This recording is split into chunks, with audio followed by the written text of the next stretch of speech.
Let's have a look, and we start with Manchester City. Pep Guardiola's made 2 changes to his Super Cup winning starting lineup.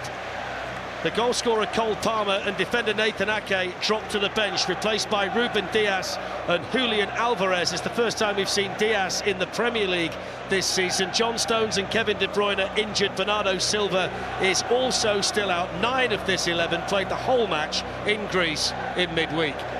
And that surprised us a little bit, I've got to be honest, because you and I spoke about it, and we both expected Pep to make substitutions earlier in that particular game. The one you mentioned there, Cole Palmer, he's got to consider himself a little bit unlucky. Goal in the Community Shield, he got himself back in the game, got City back in the game on Wednesday night, got to consider himself unlucky. Mind you, I suppose you can look at it another way. If you're going to lose your place, you're as well losing it to a World Cup winner. It's a very good point, well made.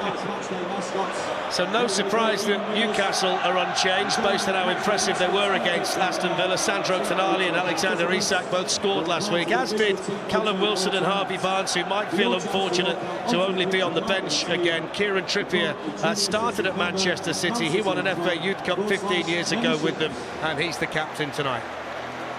Interesting, Fletch.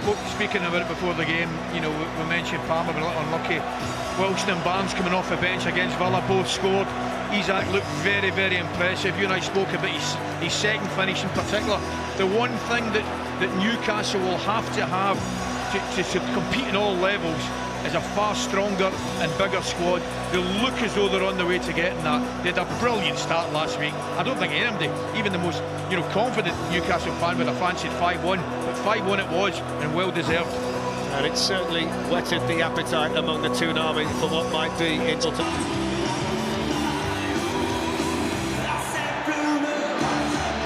One thing that is interesting to me, Ali, is the fact that Newcastle have had a full week to...